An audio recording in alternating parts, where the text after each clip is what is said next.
नमस्कार बच्चों, आज हम पढ़ने वाले हैं topic ultra structure of skeletal muscles. कल हमने पढ़ा था कि स्केलेटल मसल्स जो होती हैं ये हमारे कंकाल की मांसपेशियां होती हैं। ये बहुत इंपॉर्टेंट स्ट्रक्चर है और इसमें हमें ये पढ़ना है कि जो उसका स्ट्रक्चर होता है स्केलेटल मसल का वो कैसा होता है। हमें पता होना चाहिए कि जो मायोब्लास्ट सेल्स होते हैं जो हमारे एम्ब्रियोनिक डेवलपमेंट में होते हैं, जो हमारे मेसोडर्म से बनते हैं, वो फ्यूज़ हो जाते हैं। जब बहुत सारे मायोब्लास्ट फ्यूज़ हो जाते हैं तो वो बनाते हैं हमारा मसल फाइबर। इन मायोब्लास्ट सेल की जब ये मसल फाइबर बन जाते हैं तो ये डिवाइड नहीं कर पाते, इनकी सेल डिवीजन की जो प्रॉपर्टी होती है वो लूज़ हो जाती है। उसके बाद जितने भी ह्यूमन ग्रोथ हार्मोन्स होते हैं और जितने अलग तरीके के हार्मोन्स होते हैं वो इनको साइज़ में तो बढ़ा सकते हैं लेकिन इनका डिवीजन नहीं होता। और कुछ मायोब्लास्ट ऐसे होते हैं जो अपनी प्रॉपर्टी होती है डिवाइड करने की वो रिटेन रखते हैं, उनको हम बोलते हैं सैटेलाइट सेल्स।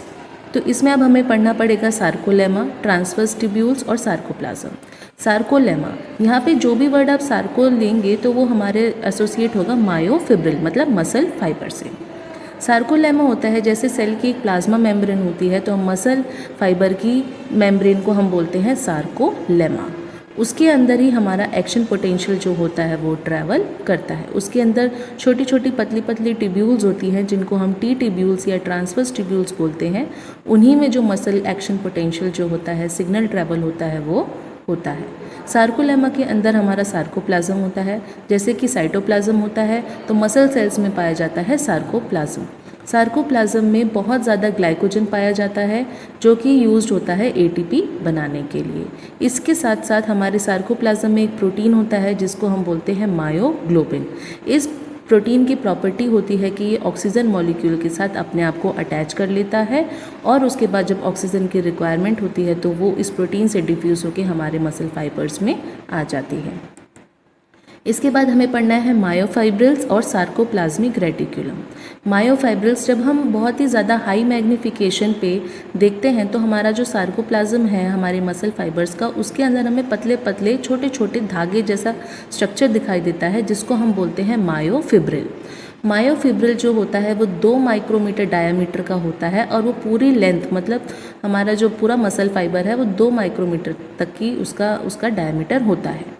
उसमें जो हमारा सार्कोप्लाज्मिक रेटिकुलम होता है सार्कोप्लाज्म में ही होता है।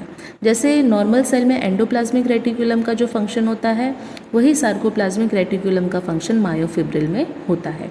इसके अंदर कैल्शियम स्टोरेज होता है, तो जब मसल कॉन्ट्रैक्शन या रिलैक्सेशन के प्रोसेस होते हैं तो जो कैल्शियम जो वहाँ पे रोल प्ले करता है वो सार्कोप्लाज्मिक रेटिकुलम ही प्रोवाइड करता है। इसके बाद हमें पता होना चाहिए कि मायोफिब्रिल्स जो होते हैं वो छोटे छोटे स्ट्रक्चर से बने होते हैं जिनको हम बोलते हैं फिलामेंट्स। फिलामेंट्स जो होते हैं वो 2 माइक्रोमीटर लॉन्ग होते हैं और थिक फिलामेंट्स मतलब ये आपके फिलामेंट्स जो होते हैं वो 2 तरीके की होती हैं, थिन फिलामेंट्स और थिक फिलामेंट्स। थिन मतलब पतले फिलामेंट्स और थिक मतलब थोड़े मोटे फिलामेंट्स। थिन फिलामेंट्स जो होते हैं वो 8 नैनोमीटर डायमीटर के होते हैं और जो थिक फिलामेंट्स होते हैं वो 16 नैनोमीटर डायमीटर के होते हैं। Both thick and thin filaments जो होते हैं हमारे दोनों के दोनों फिलामेंट्स कॉन्ट्रैक्टाइल प्रोसेस में काम आते हैं।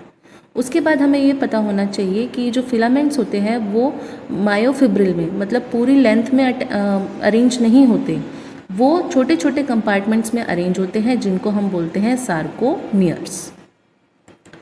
तो जैसे कि मैंने अभी बताया कि जो एम्ब्रियोनिक स्टेज में जो हमारे मायोब्लास्ट होते हैं वो फ्यूज़ होके बनाते हैं हमारा मसल फाइबर, और कुछ ऐसे सेल्स जो अपनी प्रॉपर्टी रिटेन रखते हैं सेल डिवीजन की उनको हम बोलते हैं सैटेलाइट सेल्स।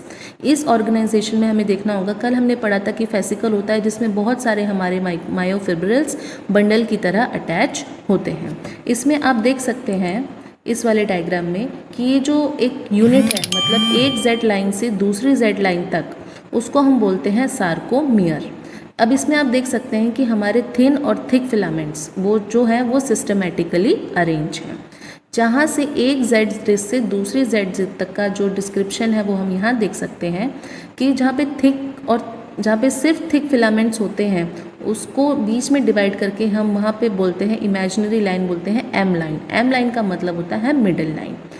ये जो हमारे टाइटन फिलामेंट से ये जो हमारे जो थिक और थिन फिलामेंट्स हैं ये अटैच होते हैं टाइटन फिलामेंट। टाइटन एक तरीके का प्रोटीन होता है। तो इसमें हमें ये पढ़ना है एच जोन क्या होता है। एच जोन होता है जहाँ पे सिर्फ हमारे सार्कोमियर में सिर्फ और सिर्फ क्या होते हैं, वहाँ पे थिक फिलामेंट्स होते हैं। फिर आता है आपका जोन ऑफ ओवरलैप, मतलब यहाँ पर आपके थिक और थिन फिलामेंट्स जो हैं वो आपस में ओवरलैप, एक दूसरे को क्रॉस करते हैं। तो जहाँ पर हमारा सिर्फ और सिर्फ खाली वहाँ पे जहाँ पे सिर्फ हमारा थिन फिलामेंट होता है वहाँ पे हम, और टाइटन प्रोटीन होता है, उसको हम बोलते हैं आई बैंड। आई बैंड जो होता है जब हम स्टेनिंग करते हैं तो ये हमें लाइट अपीयर, मतलब हल्का प्रतीत होता है। उसके बाद आता है ए बैंड। ए बैंड जो होता है इसमें हमारे थिक और थिन फिलामेंट्स ओवरलैपिंग वाला जोन भी आता है और खाली थिक फिलामेंट्स जो होते हैं वो भी आते हैं। जब स्टेनिंग की जाती है तो जो हमारा ये ए बैंड है ये थोड़ा गाढ़ा हमें नज़र आता है। तो हमारे सार्कोमियर में ये जो I band, A band, I band ये कंटिन्यूअस चलते रहते हैं। तो जब मसल कॉन्ट्रैक्शन या रिलैक्सेशन होता है तो इन्हीं सारे जोन्स का आपस में ओवरलैपिंग पाई जाती है। तो ये स्ट्रक्चर बहुत इंपॉर्टेंट है जो आपको ध्यान रखना है। इसमें हमने ये पढ़ा है कि जो हमारा सार्कोमियर होता है एक जेड डिस्क से दूसरी जेड लाइन तक होता है। थिक और थिन फिलामेंट्स जो होते हैं वो आपस में ओवरलैप करते हैं। जो इनका ओवरलैपिंग का पैटर्न होता है वो डिपेंड करता है वो कौन से जोन में है वो फिलामेंट, और डार्कर पार्ट जो मिडिल वाला जो गाढ़ा पार्ट है उसको हम ए बैंड बोलते हैं जो कि पूरी लेंथ में एग्जिस्ट करता है। उसके बाद आता है ए बैंड में हमारा होता है zone of overlap of thick and thin filaments. उसके बाद आता है आई बैंड जो थोड़ा हल्का होता है, उसमें सिर्फ हमारे थिन फिलामेंट्स होते हैं और वहाँ पे कोई भी थिक फिलामेंट्स नहीं होते। जो जेड डिस्क होती है वो हमारे आई बैंड के सेंटर से पास होती है, और एक नैरो एच जोन होता है जो ए बैंड जिसमें पाया जाता है। उसमें एक इमेजिनरी लाइन हमने बना रखी है जिसको हम बोलते हैं एम लाइन यानी मिडल लाइन। Thank you.